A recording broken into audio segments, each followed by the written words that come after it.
When I was a caregiver, the last thing I wanted was advice from anyone on how to be positive because the life that I lived was really challenging. And there were days when it felt impossible to find anything good. If you've listened to previous episodes, you know that Jenna and I talk about things like hope and gratitude and joy and cheerleaders and basically just being positive. And over time, I learned that practicing those things on the days that were less challenging made it easier for me to do that on the days that were really challenging. It didn't mean that everything was better and it didn't change our circumstances, but it did make life easier to deal with. It made it easier to deal with those challenging situations because of the mindset that I had that was more positive. And it also made me easier to be around. I love that you include that point in this conversation that you're kind of taking responsibility for yourself and how others might respond to you by acknowledging that you're easier to be around if you have a better attitude just in general. I know the same thing is true for me, that it's not just always about my particular circumstances, but if I'm just having a bad day or a bad attitude, nothing's really that bad or serious in my life, but I'm having a bad day, that's going to affect all my interactions throughout the day, and maybe even more than a day, depending on how bad my attitude is. um, the other thing that I think was really significant that you mentioned is that you practiced, and I think it bears repeating. That's a really important point. Is this doesn't just happen. It is a practice, just like anything else in your life. You have to make it important enough to do it with a frequency that allows it to become a habit. And so when you said that you practiced on the good days, it made it easier on the bad days. It's a habit, really. It's a default. So I think that's really important. And I don't want to kind of gloss over that because it's such a significant point.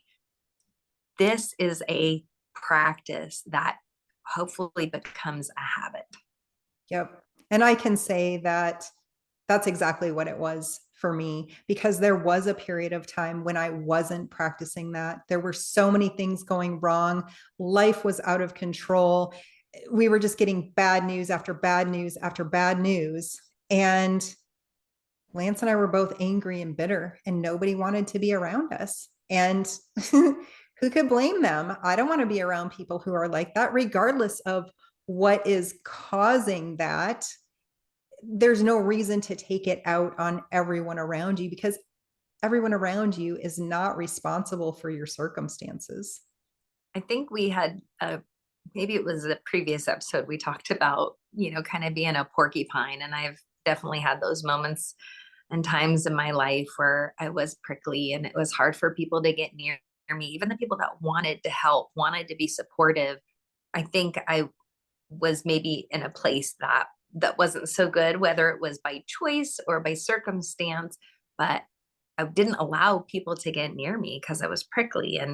And so I always talk about people being porcupines. And I think as supportive friends or loved ones, one of the things that we can do is really kind of pursue those people that are porcupines and encourage them that they don't need to be afraid, that they can put those little pokies down and let people get near them that actually want to help. But I get it. When you're going through challenging things, man, not the anger and resentment, bitterness, like that stuff can start to take over like a cloud. And I think today we're hitting on some of those practices, some of those habits that you can help build to keep those clouds kind of pushed back and help keep yourself in a place that doesn't allow you to become that porcupine. Right. And one of the things that I do want to point out before we go into that is the point that you made about your community, the supportive community that you have, encouraging someone who is being a porcupine, that is done in the proper way, because just showing up and telling somebody that they need to change their attitude is not the way to go about that. I would agree with that pretty wholeheartedly. I think that, yeah, you probably got to be pretty careful. And I think for me, what I've tried to do is just continue to show up. I think, and this episode isn't necessarily a conversation about how to be supportive to people who are struggling in this area, but I think it's a really important point to make. If you are that supportive loved one, just continue to show up. Know that this isn't about you, and this reaction that you're getting from the individual that's going through the challenge, that is not about you. That is not pointed at you. Don't take it personally. Just continue to be supportive and let them walk through whatever they're walking through. You can model behaviors, you can demonstrate behaviors without criticizing maybe the reactions that you're getting from your loved one. So I think it's important to point out, like, just continue to show up and model the attitudes and behaviors that you think might be most helpful to them, and they'll see that and they'll recognize it. It's just, I think sometimes you just have to kind of take your time and just walk through those dark times with them. I think that that's great advice. That's a great way to put that.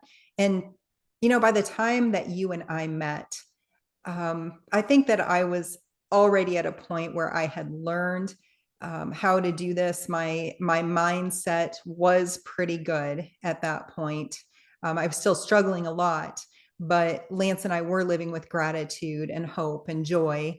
And we tried not to take out our frustrations on anyone else. So by the time you met me, we were already at that place. But you have always explained things so well. So I think you're the perfect person to share your insight on this.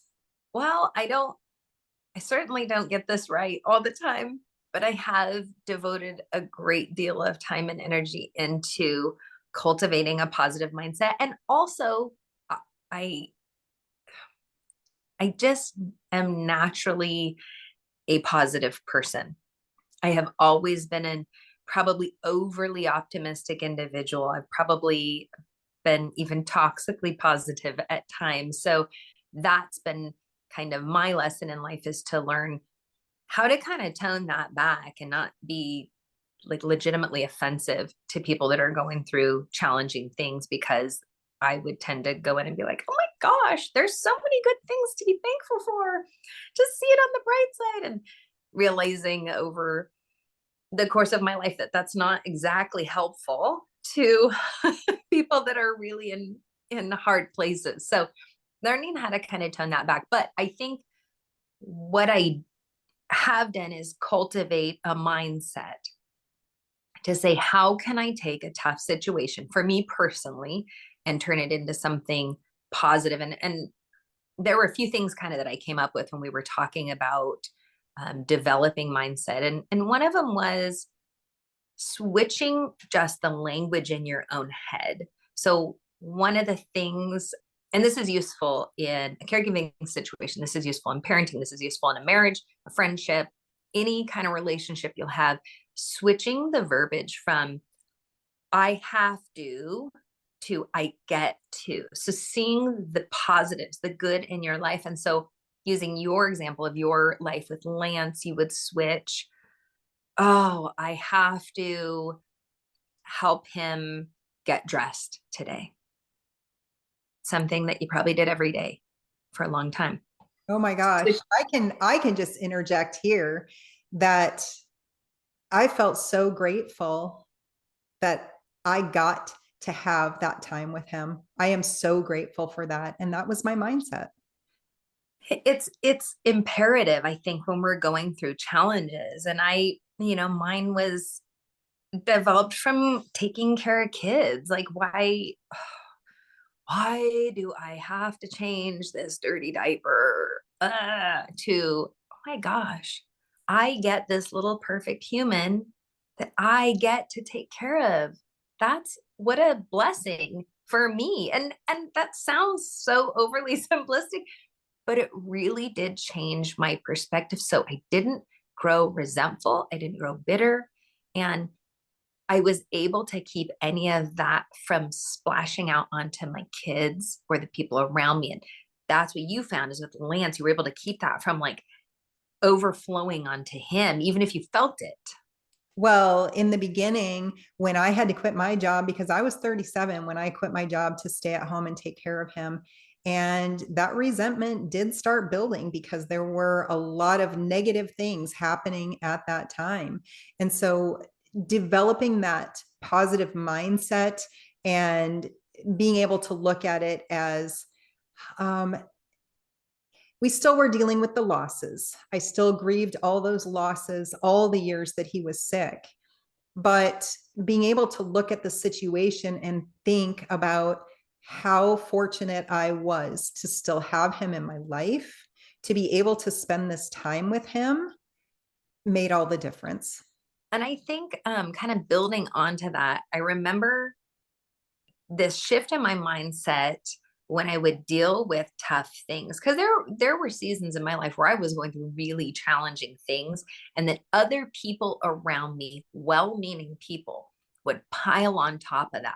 And I had to deal with more things than just whatever issues or circumstances were in the core of my life. There were these external forces that were coming in and creating more drama or more hardship or more stress in my life. And maybe it was just people around me that needed affirmation. We'll just use that as an example. Somebody that was coming in and piling on me, they needed affirmation and attention. And I would just get to this breaking point where I was so angry, like, I'm dealing with so much stuff and you need attention from me. You're an adult. And I had to shift the mindset from why do I, and partly I think it was because I did maintain a positive attitude because I was a positive person. So people were like, oh, she's the one to go to with all my problems because she'll tell me something nice. And why do I always have to be the person that people come to talk about this stuff and dump all their garbage on me? Why do I always have to be in this position? And I remember shifting that to maybe I've been called to this. And that one thing really helped me to differentiate those circumstances, those times, those moments in my life where I was in a tough situation to say, like, am I called to this? Because if I am, I need to take this on. Is this the path for my life? I need to take this on and I need to do well. But if this isn't something I'm called to, you know, walk away. But that realizing that there are hardships in your life that are your calling. And if that's your calling, that's what you need to focus your attention and energy on, and you'll be okay. Yep. And I felt like that was my calling with Lance. I think another thing that was really pivotal in my ability to kind of change my own attitude and change my perspective and really adjust my mindset was realizing that like everybody has hardships and challenges. I am not special. Everybody is dealing with something challenging. And for everyone that I perceived as having it easier than I did, there was always somebody who had it harder than I did. So understanding that it's not a contest. We're not here to compare who had the hardest life, who had the easiest life. And if you're constantly focused on other people and their situations, it kind of robs you of your own ability to see the good things in your life. So I think like that was really pivotal for me to say like, okay, there may be somebody who has it easier, but there's certainly somebody who has it harder. So I need to just focus on my own life and my own situation and adjust my mindset and my attitude to meet whatever hardship or challenge is coming at me right now. And for me, I looked at that as putting it in perspective, not comparing your life to other people, but also putting it in perspective when you do find yourself comparing your life to someone else's is that every single element of their life is different than yours. How could you possibly compare the two? And you can't know. You can't know everything that's going on in everyone's life. So it's an unfair comparison, I think, no matter what you do. So I just think that for, at least for me, and I don't know if you found this in your life as well, but just keeping myself focused on what I could control in my life, which was primarily my attitude. Like that's about the only thing you really do have control over is your attitude, because you can't control your necessarily the things that happen to you, right? But you can control your attitude and you can control your mindset ultimately. And so I think that's what it was. It's like, stop looking at what is easier or more challenging, because A, you have no idea, and B, it doesn't matter, and C, you can't do anything about it. So focusing on what you can control, it just kind of releases you from either guilt that someone else has it harder than you, or jealousy or resentment that someone has it easier than you. You just focus on you and your little situation. Yep. And we had to do the same thing. And that really helped.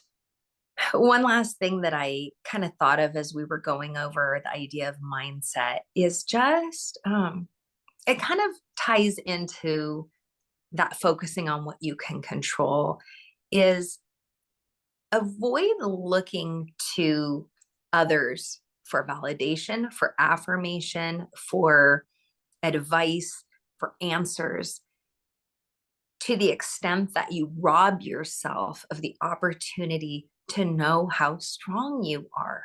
Because, as we've mentioned in previous episodes, you don't just come into this world strong or weak. Like, those are things that have to be cultivated and developed over time. And the only way you can get to know how strong you are is by going through a challenge and overcoming it. And then you see your strength. Oh, I did that hard thing. I carried that load. I am that strong. And so when you're constantly looking for external validation, and I'm not talking about support from friends and loved ones, when you just need someone to vent to, or you need someone to just share with, or you just need another human to listen to. I'm talking about not ever being able to make a decision without asking 12 other people, or having to share all the things you've done so that you can hear good job, good job, good job 1,000 times. When you outsource that sense of your own strength, your own ability, um, I think you just rob yourself of that knowledge of your own capacity for overcoming and for victory, or just growing, right? Because you'll, if nothing else, you're going to grow through a situation because you're a different person now for having gone through it. So I think, like, just keeping the focus on overcoming the obstacle or the challenge, and really leaning into your own, I think, just your own knowledge of who you are and what you've overcome to this point, and pushing through that next obstacle. I think it's so crucial in helping you to cultivate that mindset of, I can do this and things are going to work out. And that ties in with something we've talked about in another episode of, you are the expert on you. So asking everyone else their opinions, they're going to give you their opinions based on what they know, which is limited knowledge of you, and also their own opinions based on their own experiences. And you're not living their experience. So you really need to trust yourself and trust your instincts. Agreed. And I just think this conversation about mindset cannot be overstated, I think, because the importance of a positive mindset, or I think the practice of cultivating a positive mindset, is applicable to literally every human that's ever walked this planet, and everyone that will in the future. It's something that will create a better future and a better path forward for literally everyone. Oh, I love that so much. So just to recap, a mindset in what we just talked about begins with changing I have to I get to. Why am I the one who always has to I'm the one who was chosen to, not comparing yourself to others and not looking to everyone else for the answers because you're stronger than you think you are. Well, I appreciate you having this conversation with me, Jenna. This has been great, and I hope that it's helpful to anyone listening. Thanks so much for joining me, and I will see you next time. All righty, we'll see you. Bye.